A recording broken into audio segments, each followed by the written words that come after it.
देख रहे हैं प्रवासी संदेश। यूपी के इटावा के बकेवर थाना क्षेत्र के दादरपुर गांव में एक भागवत कथावाचक और उसके साथियों के मारपीट और उनके साथ अभद्रता का मामला खूब सुर्खियां बटोर रहा है। आरोप है कि ब्राह्मण समुदाय के लोगों ने यादव जाति के भागवत कथावाचकों के साथ मारपीट की और अमानवीय व्यवहार किया। इस मामले में अब नया ट्विस्ट आ गया है, क्योंकि इस मामले में आयोजक पक्ष का कहना है कि कथावाचकों ने अपनी जाति छिपाई थी और खुद को ब्राह्मण बताया था। इस बारे में पीड़ित कथावाचक के दो अलग-अलग आधार कार्ड वायरल हैं। एक में उसकी जाति यादव तो दूसरे में अग्निहोत्री ब्राह्मण दर्ज है। इस बात की चर्चा चल ही रही थी कि इसी बीच अब भागवत कथा के आयोजकों ने पूरी कहानी पलट दी। कथा के आयोजक जयप्रकाश तिवारी ने कथावाचकों पर संगीन आरोप लगाते हुए कहा कि उन लोगों ने उनकी पत्नी को गलत तरीके से छुआ, जिसके बाद उनके साथ मारपीट की गई। जयप्रकाश तिवारी की ये बातें सुनिए, खुद समझ जाएंगे कि मामला क्या है। फिलहाल तिवारी परिवार की शिकायत पर बकेवर थाने में कथावाचक मुकुटमणि यादव के खिलाफ फर्जी आधार कार्ड बनाने का मुकदमा दर्ज किया गया है। इसी बीच अहीर रेजिमेंट नामक संगठन से जुड़े सैकड़ों लोगों ने दादरपुर गांव में धावा बोल दिया। भारी पथराव और तोड़फोड़ के बीच फायरिंग भी की गई। बेकाबू भीड़ को काबू करने के लिए पुलिस को बड़ी मशक्कत करनी पड़ी। उपद्रवी काफी मनबढ़ थे, जमकर पथराव किए, पुलिस टीम को निशाना बनाया और उनकी गाड़ियां भी तोड़ दी। मौके पर तैनात सीओ और थानेदार अपनी पिस्तौल निकाल लिए और ललकारते हुए हवाई फायर करना पड़ा। तब जाकर उपद्रवी पीछे हटे। 19 लोगों को गिरफ्तार किया गया है। बाकी उपद्रवियों को आसपास के गांवों में तलाशा जा रहा है। इनके खिलाफ कड़ी कार्रवाई होगी, क्योंकि इन गुंडों ने योगी की पुलिस को ललकारा है। ये हमलावर गगन यादव के उकसावे पर दादरपुर गांव पहुंचे थे। यादव युवाओं में काफी लोकप्रिय है। ये गगन यादव वह इन्फ्लुएंसर है और तमाम यादव समाज की संस्थाओं से जुड़ा है। उसको तो इटावा में घुसने ही नहीं दिया गया, लेकिन उसी के कहने पर सैकड़ों की भीड़ ने दादरपुर गांव पर चढ़ाई कर दी। गगन के बारे में चर्चा फिलहाल बाद में दूसरे वीडियो में करेंगे। अभी बात ताजे हालात की करते हैं। ब्राह्मणों के गांव में यादव कथावाचकों के साथ मारपीट और अभद्रता की घटना पर गौर करें तो जमकर राजनीति और बयानबाजी हो रही है। समाजवादी पार्टी के मुखिया अखिलेश यादव ने इस मुद्दे को तगड़ा लपक लिया है। पीड़ित कथावाचकों को बुलाकर उनका सम्मान किए और पैसे भी दिए। इस दौरान अखिलेश यादव ने क्या कुछ कहा वो भी सुनाएंगे और ओबीसी समाज के बड़े नेता स्वामी प्रसाद मौर्य के भी बयान आपको सुनाएंगे। इसके साथ ही इस मामले पर तमाम धर्म गुरुओं की राय भी आप इस वीडियो में जान सकेंगे। इस रिपोर्ट में इटावा पुलिस के साथ ही ब्राह्मण महासभा का क्या वर्जन है उससे भी हम आपको अवगत कराएंगे। तो सबसे पहले आप कथा के आयोजक जयप्रकाश तिवारी से मिलिए और जानिए उनका पक्ष। इन्होंने धमकी दे दिया कि हमारा सपा मुखिया से डायरेक्ट संबंध है, हम उठवा लेंगे घर से। हम बोल तक नहीं पाए। अब हम तो हरिद्वार रहते, हम कहीं यहाँ रहते, बच्चे कैसे पालेंगे, हम ये करेंगे सब। हम तो भागवत में आए थे, हम ये सब कर सकते हैं कि हम सपा बसपा घर में गुंडे आए, कौन हमारी मदद करेगा। उसने हमें धमकी दी, तब ये पता चला।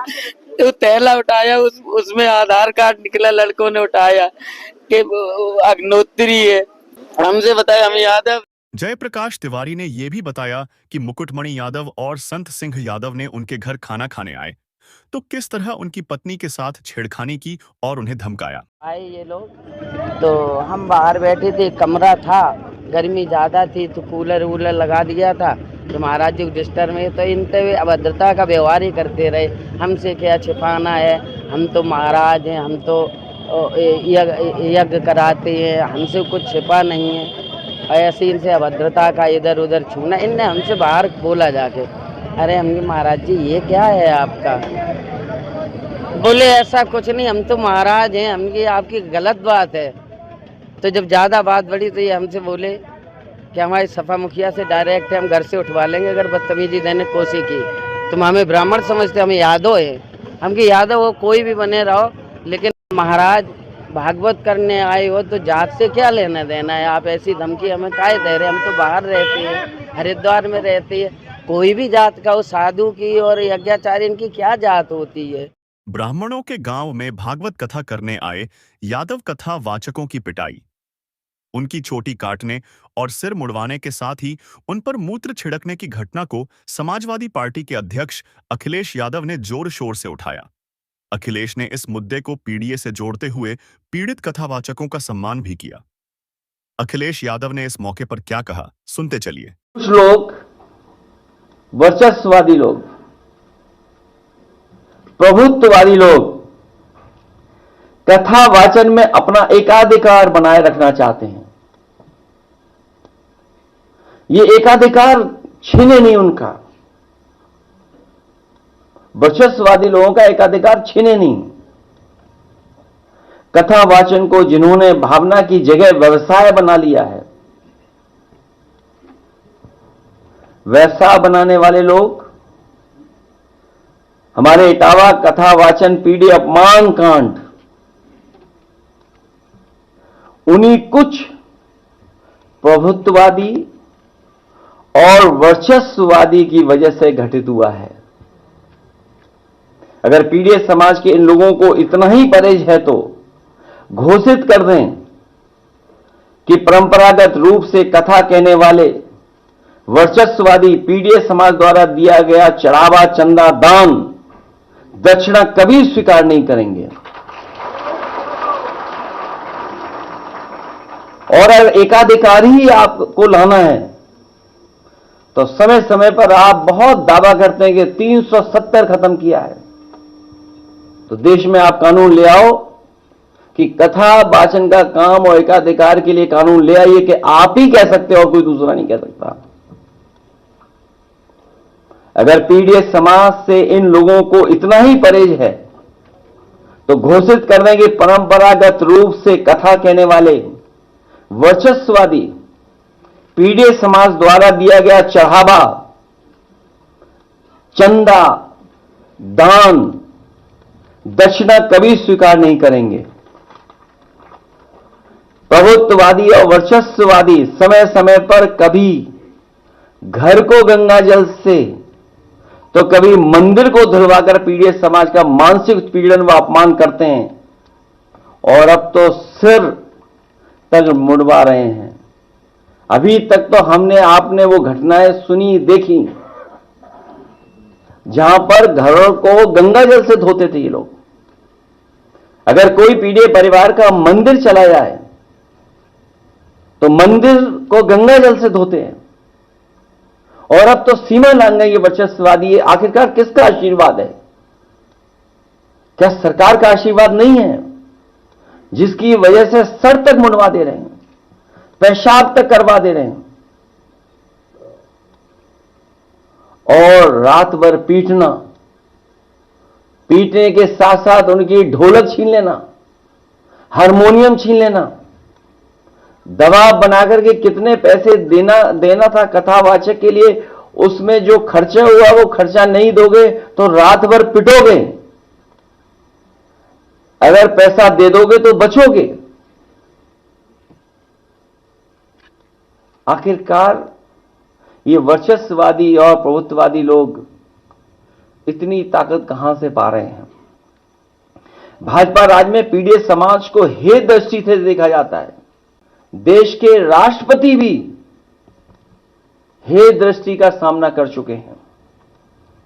सच तो यह है कि जैसे जैसे पीड़ित समाज में चेतना और जागरूकता बढ़ती जा रही है, वैसे वैसे पीड़ित समाज पर मनोवैज्ञानिक दबाव बनाने के लिए वर्चस्ववादी के पीड़ित समाज पर अत्याचार बढ़ते जा रहे हैं। कि भाई कथावाचक के लिए क्या एक्ट लाएंगे, कानून लाएंगे? केवल वही गा सकते हैं भाई, सुन सब सकते हैं, गा कह नहीं सकते हैं आप। पीड़ित समाज वोट डालने जा रहा है, कथा वाचने नहीं जा रहा है। इस बार वोट डालने जा रहा है, यही डर है उनको। इसीलिए जब वोट डालने की सूची बनती है, किन किन अधिकारियों की पोस्टिंग होगी, पीडीए नहीं होगा उसमें। आप अयोध्या का एक एग्जाम्पलरी केस है, आप पढ़िए ना, देखिए, राइट फ्रॉम जहां से बोर्ड पढ़ने से लेकर आखिरी तक किसको कहां पोस्टिंग होनी है, किसको क्या टारगेट फिक्स है, किसको कितना वोट देना है, कौन सा मंत्री किस बूथ पर रहेगा, मंत्री का आदमी पकड़ा गया, कितने हजार लोग बाहर से आए। अखिलेश यादव की इस बात पर शंकराचार्य, अविमुक्तेश्वरानंद सरस्वती और अन्य संतों ने गहरी आपत्ति जताई है। उन्होंने कहा, ऐसे मामलों में राजनीति न की जाए तो ही अच्छा होगा। लोग जाति की आड़ में अपने कुकृत्यों को छिपाने की कोशिश करते हैं। आप अगर यादव हैं, आप अगर जाटव हैं, तो इसमें क्या खराबी है? आप क्यों अपनी जाति को छिपा रहे हैं? आप क्यों ब्राह्मण बन करके लोगों के सामने जा रहे हैं? और फिर आपका इतना दुस्साहस कि ब्राह्मणों के बीच में ही ब्राह्मण बन के पहुँच गए, तो स्वाभाविक है, पोल खुलनी थी, वो खुल गई। तो एक तो पक्ष ये है, और दूसरा पक्ष ये है कि अगर कोई व्यक्ति आपको ठगने के लिए अपने आप को जो नहीं है वो निरूपित करते हुए आ गया है, तो आपको मारपीट क्यों करनी चाहिए? क्या कानून नहीं है? आप उसके विरुद्ध 419, 420 का धारा लगा करके मुकदमा करवा देते, अपने आप उसको सज़ा समय पर हो जाती। तो इसमें दोनों पक्षों की हम समझते हैं कि गलती है। पहले तो अपनी जाति छुपा करके उस कार्य को करने के लिए उनके बीच में जाना ही नहीं चाहिए जहाँ पर वो गए, और दूसरे, अगर उनकी जाति दूसरी थी और वो बता दूसरी रहे थे, तो उसके लिए मारने पीटने और चोटरी काटने की क्या ज़रूरत थी? जाटव भी थे, यादव भी थे, तो हिंदू ही थे, चोटी क्यों काटी आपने? जो कथावाचकों के संदर्भ में घटना घटी है, अगर जाति पूछ करके उन्हें मारा पीटा गया है तो भारतीय संविधान के तहत कानूनी कार्रवाई करके गिरफ्तारी होनी चाहिए। लेकिन इसका एक दूसरा पक्ष भी है कि कथा व्यवसाय के रूप में जिस प्रकार एक नया व्यवसाय फल फूल रहा है, पहले वो सज्जन बौद्ध कथा करते थे, बाद में भागवत की कथा करने लगे। एक दूसरे सज्जन, ये दोनों, एक यादव जी और एक जाटव, इनको अपना नाम छुपाने की क्या जरूरत थी? क्या इस देश में और हिंदू समाज ने गैर ब्राह्मण कथावाचकों को स्वीकार नहीं किया? बड़े से बड़े संत, रैदास से लेकर के कबीरदास तक, वाल्मीकि से लेकर के वेद व्यास तक, सभी गैर ब्राह्मण थे और सबको स्वीकार किया है। ऐसा क्या कारण है? वर्तमान में भी सैकड़ों कथावाचक हैं जो गैर ब्राह्मण हैं और वो कथा कर रहे हैं, मर्यादा में कथा कर रहे हैं। तो ये जो कथावाचक थे, ये मर्यादा विहीनता के कारण या षड्यंत्र के तहत, और ये कथा करने गए भी तो जिसने व्यक्ति ने बुलाया उसे पता नहीं था कि ये गैर ब्राह्मण है। तो निश्चित तौर से दोनों पक्ष उत्तर प्रदेश को किसी जातिगत षड्यंत्र की आग में झोंकने के लिए आमादा है। कौशाम्बी जिले की घटना जिसमें ब्राह्मण वर्सेज पाल हुआ और दोनों पक्षों में समाजवादी पार्टी खड़ी थी, उसी प्रकार इस कथा के प्रकरण में भी समाजवादी पार्टी का अचानक से सक्रिय हो जाना और कुछ सोशल मीडिया के इन्फ्लुएंसरों के द्वारा लगातार ट्वीट करना, यह दर्शाता है कि उत्तर प्रदेश के अगले विधानसभा चुनाव को ध्यान में रख करके यूपी में आग लगाने की इनकी तैयारी है। मैं श्रद्धेय मुख्यमंत्री योगी आदित्यनाथ जी से यह आग्रह करूंगा कि इस पूरे प्रकरण की गंभीरता से जांच करा करके किसी भी दोषी को, किसी भी आग लगाने वाले दंगाई को बख्शा न जाए, चाहे किसी भी पक्ष का हो, किसी भी जाति का हो। अखिलेश यादव द्वारा उठाए गए पीडीए के इस मुद्दे पर यूपी के पूर्व मुख्यमंत्री जगदम्बिका पाल और राज्यसभा सांसद दिनेश शर्मा ने उनको आड़े हाथों लिया है। पाल और शर्मा का कहना है कि अखिलेश बौखला गए हैं। उत्तर प्रदेश में कहीं भेदभाव नहीं, जनता को गुमराह करना चाहते हैं। ये अखिलेश यादव की बौखलाहट है। हमारे राज्य में जीरो टॉलरेंस है। अगर कहीं कोई अपराध करेगा या कहीं कोई किसी को अपमानित करेगा तो निश्चित तौर से उस पर प्रशासन सख्त कार्रवाई करेगा। एक पक्ष कहता है कि उन्होंने अपना नाम बदल के, आधार बदल कर किया, और वो कथावाचक पर एक पक्ष आरोप लगाता है। अब वो क्या होगा, वो जांच में आएगा। लेकिन एक विपक्ष के लोग क्या कर रहे हैं, क्यों इसको बुला के उन्होंने प्रेस करना पड़ा लोगों को? क्योंकि भारी संख्या में जो यादव समाज है वो बीजेपी की नीतियों से प्रसन्न होकर भाजपा के साथ आ रहा है चारों तरफ। अब इनको डर है कहीं ये हमारा जो वोट बैंक है ना चला जाए। बीजेपी जात की राजनीति नहीं करती, लेकिन ये ब्राह्मण और यादव को लड़ाने का षड्यंत्र करके इस प्रकार के वक्तव्य दिए गए। लेकिन ब्राह्मण और यादव अलग हो ही नहीं सकता। क्यों? कृष्ण और सुदामा की दोस्ती क्या कोई लोग भूल जाएंगे? क्या लोग भूल जाएंगे कि यदु, जो हमारे महाराजा यदु थे, वो किसके पुत्र थे? वो महाराजा ययाति के जो धर्मपत्नी थी देवयानी एक ब्राह्मणी थी, भगवान शुक्राचार्य की वो पुत्री थी, और उनसे एक ब्राह्मणी से उत्पन्न हुए यदु, भगवान यदु ऐसा कहा जाता है। और भगवान यदु, जो महाराजा यदु थे, उनसे यदुवंश चला। जो भगवान परशुराम थे ना, उनके जो शिष्य थे, पहले शिष्य को कहते थे कि जो थे भीष्म पितामह क्षत्रिय थे, दूसरे शिष्य थे द्रोणाचार्य ब्राह्मण थे, तीसरे शिष्य थे शूद्र जिनको आप कहते हो कि कर्ण थे। और उन तीनों को उन्होंने सिखाया जरूर, लेकिन जो अपना दिव्य अस्त्र था सुदर्शन चक्र, वो किसको दिया उन्होंने? यदुवंशी योगी कृष्ण भगवान श्री कृष्ण को दिया वो सुदर्शन चक्र भगवान परशुराम जी ने। कैसे ब्राह्मण और यादव अलग कैसे हो सकता है? भगवान परशुराम के पीछे जब सहस्त्रबाहु पड़े हुए थे, उनको उनकी हत्या करना चाहते थे, तब भद्रसेन जो यदुवंश के एक कबीले के सरदार थे, उन्होंने अपने घर की स्त्री और बच्चों को आगे कर दिया। उस समय स्त्री बच्चों पर आक्रमण नहीं होता था। 1 लाख की सेना के बावजूद वो स्त्री बच्चे हटे नहीं, भगवान परशुराम की सुरक्षा का कवच बन के खड़े हो गए। और जो आक्रांता थे, जो सहस्त्रबाहु थे, वो उनका बाल बांका नहीं कर सके, ऐसा कहा जाता है। तो अगर ऐसा कहा जाता है, ये ऐतिहासिक तथ्य हैं, तो यादव और ब्राह्मण तो प्रारंभ से एक रहे, वो अलग हो ही नहीं सकते। अब इनको डर है कि कहीं यादव भी ना चला जाए। ब्राह्मण तो पहले ही से था भाजपा के साथ में, अनुसूचित और पिछड़ा तो पहले ही से था भाजपा के साथ में। अब यादव भी अगर चला गया तो गलत हो जाएगा, इसलिए बुला के प्रेस कॉन्फ्रेंस हुआ। और एक ऐसी घटना जिसकी भी सत्यता की परख होना बाकी है, उस पर आपने ऐसा वक्तव्य दे दिया। यूपी की इस घटना पर नेहा सिंह राठौड़ भी आगे आई हैं और जमकर वायरल हैं। उनको भी सुनते चलिए। उत्तर प्रदेश के इटावा जिले में यादव समाज के एक व्यक्ति को कथा सुनाने के अपराध में बेइज्जत किया गया और उसका सिर मुड़ दिया गया।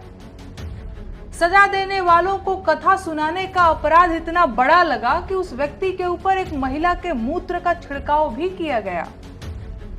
ये दुष्कृत्य कथा वाचन पर एकाधिकार समझने वाले लोगों ने किया। ऐसे में अब सवाल ये है कि इस तरह की घटनाओं के लिए असली जिम्मेदार कौन है? भाजपा का दलित और पिछड़ा विरोधी चरित्र या उन राज्यों का खराब लॉ एंड ऑर्डर?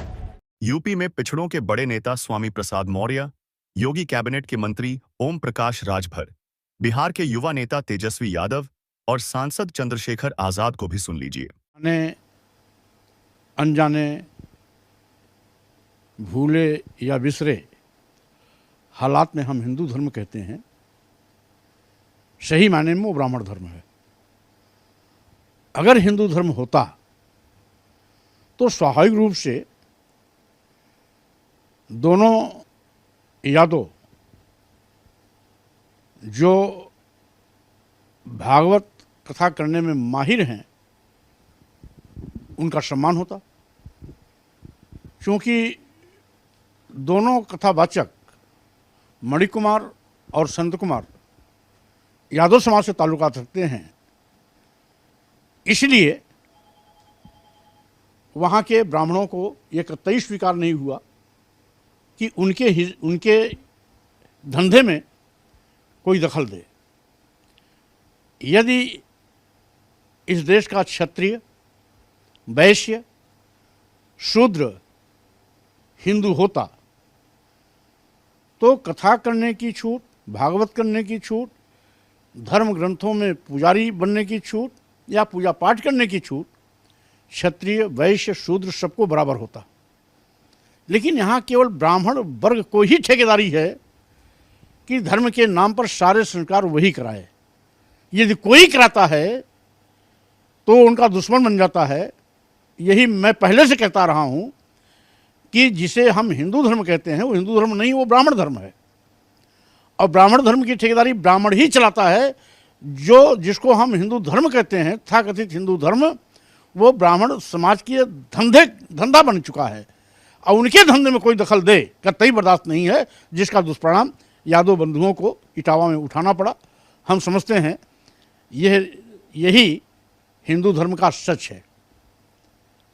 हिंदू धर्म का नंगा नाच जो देखने को इटावा में मिला, उस कथावाचक के साथ बदसलूकी, सिर मुड़वाना, पिटाई करना, उस पर पेशाब करके छिड़काव करना आदि आदि जो गंदी हरकतें हुई हैं, यही सच है हिंदू धर्म का गंदा स्वरूप, हिंदू धर्म का विभत्स रूप, हिंदू धर्म का बिगड़ा रूप। अगर वो SC ST OBC वैश्य या क्षत्रिय वर्ग को हिंदू मानते होते तो स्वाभाविक रूप से इस प्रकार का घिनौना कृत्य नहीं करते। घटना की हम निंदा करते हैं और जो दोषी है उनके खिलाफ FIR हो गई है, गिरफ्तारी भी हो गई है कुछ लोगों की, और जो भी उसमें दोषी है उनके खिलाफ कार्रवाई होगी। अगर पिछड़ा कथावाचक बनता है तो उसका मुंडन करा दिया जाता है, सर जो है छील दिया जाता है और नाक रगड़वाया जाता है। हम जरूर भरोसा दिलाएंगे कि अगर बिहार में इस प्रकार का अगर काम कोई करेगा तो हम लोग छोड़ने वाले लोग नहीं हैं। हम लोग बहुसंख्यक लोग हैं और आप देखिएगा कि पिछड़ा दान देने के लिए है, चढ़ावा चढ़ाने के लिए है, कथा सुनने के लिए भी है, लेकिन कथा सुनाने के लिए नहीं है। ये तो अन्याय है। तो हम लोग सब लोगों को एकजुट होने की जरूरत है। यहाँ जो हिंदुत्व की बात करते हैं, हिंदू परिवार की बात करते हैं, उनकी भी एक तरह की पोल खुलती है जब हम ये सब चीज़ें देखते हैं कि वो शीर्ष पे खुद ही रहना चाहते हैं और बाकी लोगों को नीचे रखना चाहते हैं। अगर कोई किसी ने धर्म कर्म के काम में को आगे बढ़ाने के लिए कोई जो है इस तरह के कथा का प्रयास भी किया तो जाति के आधार पर उसके साथ अन्याय होना, मैं इस बात को सही नहीं मानता।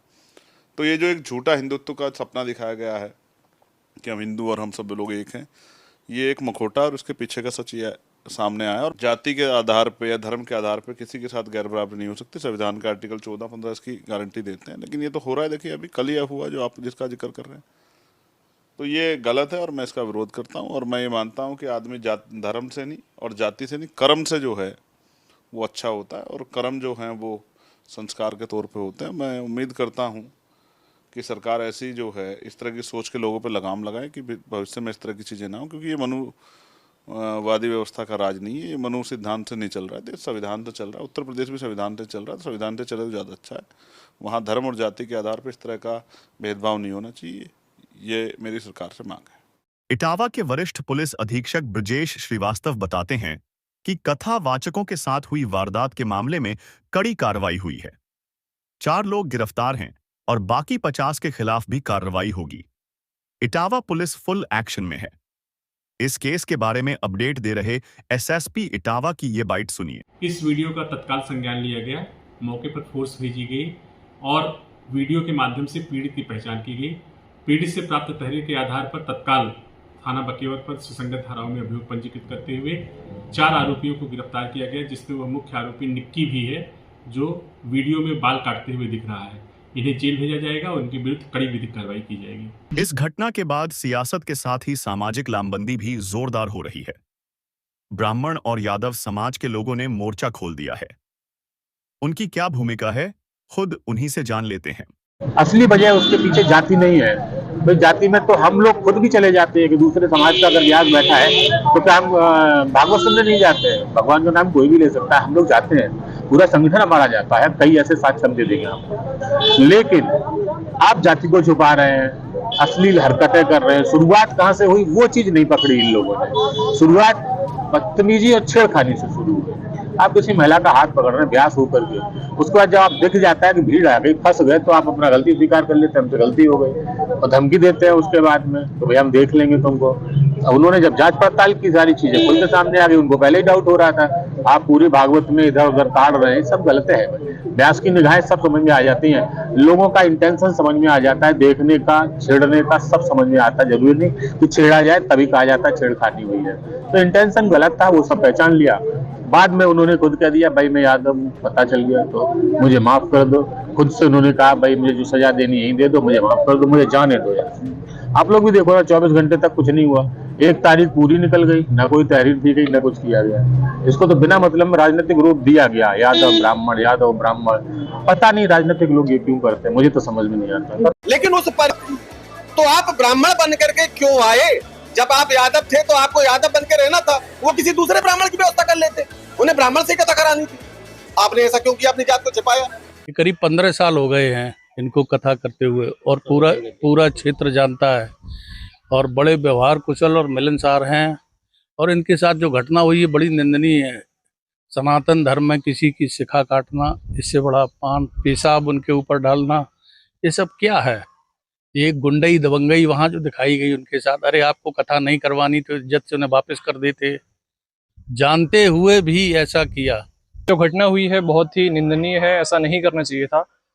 किसी इंसान को आप इस तरीके से बेइज्जत करके, मारपीट करके, उसके ऊपर मूत्र और ये सब नाक रगड़ना, क्या ये कोई तरीका नहीं था अपनी बात को या अपनी किसी अधिकार को दिखाने का। ठीक है आप करते हो, लेकिन सबको अधिकार है पूजा पाठ करने का, और वो कोई आज के नहीं कर रहे थे, उनको 15 साल हो गए हैं सब करते करते।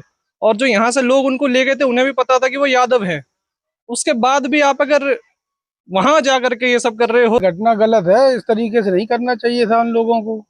भाई इनको अगर कोई परेशानी थी मना कर देते, भेज देते वापस। ये थोड़े कि किसी के गांव पहुंच के फिर इस तरीके का व्यवहार किया जाए इनके साथ। अगर ऐसा कहीं होता तो हम, अगर जहाँ हमारी शास्त्री बहनें साख्य समाज से भी कथा करती, हम लोग वहां भी जाते। राजपूत समाज से जो शास्त्री लोग, शास्त्री बहनें कथा करती, हम लोग वहां भी जाते। हम बौद्ध की जो कथा होती है हम लोग वहां भी जाते हैं। जो हमारे कबीर पंथ की कथाएं होती है हम उसमें भी जाते हैं। हम लोगों ने तो कभी इस चीज का विरोध नहीं किया।